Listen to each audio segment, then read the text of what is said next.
kung mayroong napakabait, Pilipino na. Basta matino ang nagpapatupad. Iyan po ang nagustuhan ko sa Duterte administration. Ako po'y nangangarap na ang Duterte mabalik.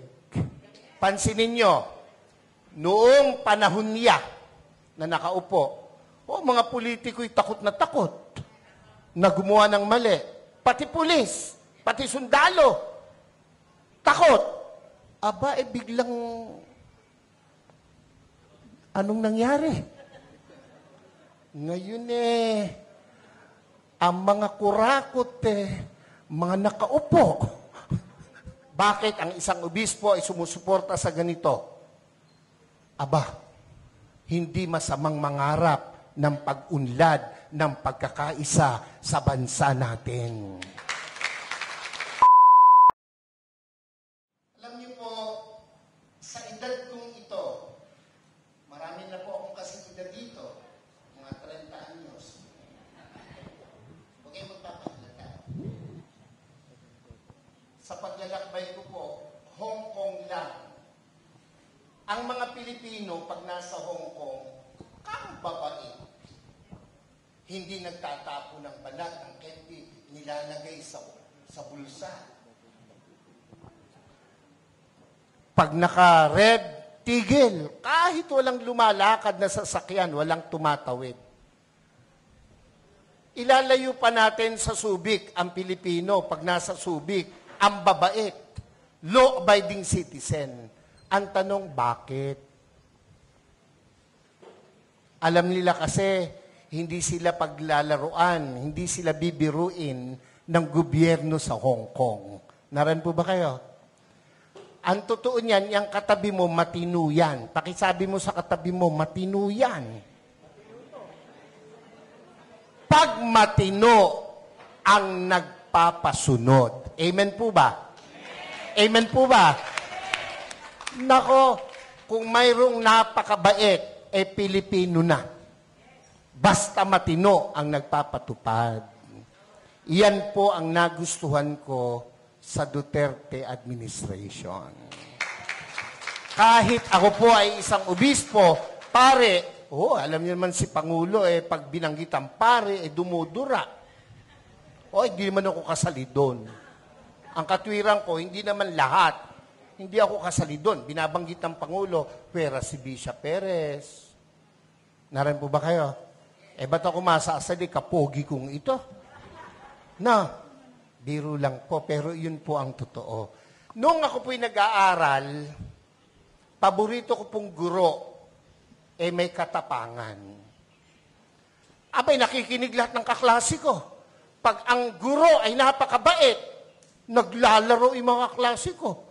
Walang matutunan. Nakukuha niyo po bang ibig kong sabihin?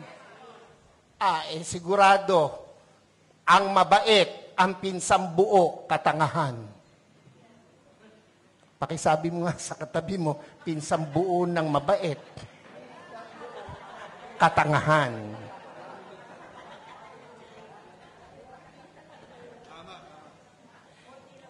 Ako po ay isang professor din by profession. Isa po ako sa kinatatakutan ng mga estudyante. Pag ako po'y naglalakad sa koridor, nauubos ang estudyante. Pag pumasok ako sa pintuan, tahimik, para mga pinitpit na luya ang mga bata. Pero isa lang ang aking sinisigurado, may matututunan ang mga bata sa akin. Kaya po, ako ay kinatatakutan, pero pinakamamahal ng mga estudyante. Naran po kayo. Naran po kayo. Ako po'y nangangarap na ang Duterte mabalik. Yung mga hindi pumalakpak, bahala kayo. Naran po kayo. Pansinin nyo, noong panahon niya na nakaupo, mga politiko'y takot na gumawa ng mali. Pati pulis, pati sundalo, takot. Aba, biglang, anong nangyari? Ngayon ang mga kurakot mga nakaupo. Naran po kayo? Ako, tayo may hindi pinanganak kahapon. Alam natin yan. Bakit ang isang obispo ay sumusuporta sa ganito? Aba, hindi masamang mangarap ng pag-unlad ng pagkakaisa sa bansa natin. Kung hindi tayo magsasalita at kikilos, kung hindi tayo magpapakita ng puwersa, ng lakas, sino ang gagawa nito? No, kung palakpak lang, hindi mo magawa, lalo na sa rally, hindi mo kaya. Yung makasigaw ng Amen! Oy, yan yung matatapang. Yung mga hindi nakikain lang yun. Yung mga ganon, kumain lang yun ng kanin at ulam kanina. Nakakalimutan na. Di. Dapat, ito ang tandaan nyo. Ang buhay natin, minsan lang. Pakisabi mo sa katabi mo, mamamatay ka rin. Sabihin mo, malapit na. Pero, bago mamatay, napakagandang nagparinig ka, nagparamdam ka para sa bayan. Yun ang pinakamahalaga sa lahat. Amen po? Ako po hindi takot, makulong, mabugbog, basta't iparamdam mo yung gusto mong iparamdam. Babae, gusto mo, maganda, mayaman, sexy! Gustong-gusto mo. Sa tuwing nakikita mo, nagpupunta ka ng kubeta. Hanggang kubeta ka na lang. Hindi ka magtatapat, hindi ka magpaparamdam. Pag dumaan na ganon, simulan mo sa kindat. Simulan mo sa dila. Hanggang sabihin mo, crush kita. Hindi ka man tanggapin, at least nagparamdam ka. Mga Bulakenyos, mga kasama kong taga-Caloocan, Zambales, Pampanga, hindi masama na suportahan natin itong rallying to. Yung iba na pe-pressure ng kung sino. Natural lang yon. Ang nami-pressure sa kanila, siguro nasa taas. Dahil kung nasa baba, hindi nila papansinin. Pero, tayong malaya, huwag tayong pa-pressure kahit kanino. Minsan lang ang buhay natin. No, sabi mo sa katabi, mamamatay ka rin. Sabi mo, mamaya lang. Wag.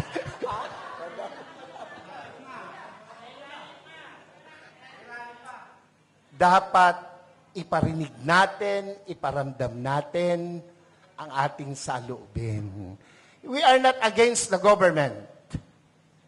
Never. I never will. Lalo po ako. Nakapula nga ako Naran ba kayo? Pero, kailangan nilang makita, kanilang dapat marinig, ang dapat makita at marinig. Gera? Handa ba ang Pilipinas sa gera? Ha? Kurutan man, talo tayo sa kurutan. Ilan ang bilyon ang Chino, ilan tayo? Panuntukan, talo tayo. Huwag nilang gawing issue yan. At hindi mangyayaring magkagera. Pilipino pa, subukan nila rito, talo sila. Kung ang laban lang ay chismis, panalo ang Pilipino. Ano? Ewan ko ba sa Pilipinas walang chismosa? Wala Mamatay na sana, Lord, yung mga nagsisinungali. Huwag nilang gamitin yon na panakot, divert. Yung binanggit ni kapatid tungkol sa ayuda, wala akong question dun Ang question ko ron ay, nakakarating ba sa tamang tao yung ayuda? Ako hindi pa nakakaranas ng ayuda. Ewan ko itong mga kasama ko sa harapan. Nakatanggap na ba kayo? Ayuda. Kayo ba'y nakatanggap na? Kaya kayo magrarally, hindi pa kayo nakakatikim. Ako po'y nagbibiro lang, pero iyon po'y katotohanan. Kung iyan napupunta sa tama. Yan lang panahon ni Pangulong Duterte, kino-question ko na ang, sana ito'y mapalabas, makuha ng SMNI. Yung binibigay natin sa 4-piece. Ako, yung dole, yung mga tupad na nagwawalis at nagdadamo, 1 oras lang ang naipapile 8 hours. So walang problema ang gobyerno, yung nagpapatupad. Naran po kayo. Yung 4-piece, hanapin mo mga nanay, isinasanla yung card. Nangagsusugal. Kung ang binibigyan ba niya ay matitinong kagaya ng nasa harapan ko ngayon, yung mga hindi nag-yes, bahala kayo. Ako'y nangangarap ng maganda sa inyo, kayo hindi nangangarap. Naran po ba kayo? Hindi ako against dyan, pero dapat tama ang binibigyan. Naran po kayo? Pag dumaan sa politiko, dole, ang magwawalis, mayayaman pa sa amin. Pero naka-uniform, nasa lilim, nagkikwentuhan. Ang pinagkikwentuhan, ganito lagi. Alam mo ba? Yun mga introduction ng mga chismoso. Alam mo ba? Alam niyo ba? O tango naman.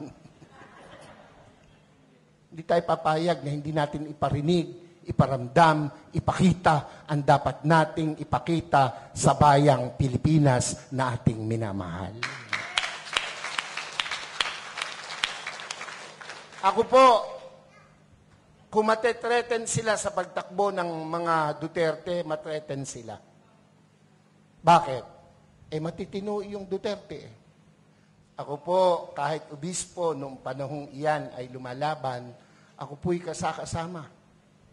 Ako po'y nangitim. Ako'y inalukan na maupo sa kabinet. Hindi ko tinanggap. Ang gusto ko'y makita siyang namamahala. Kung anong ginawa niya sa Davao, gawin niya sa Pilipinas. At ginawa niya sa Pilipinas. Mabalik yon, ako po ay matutuwa.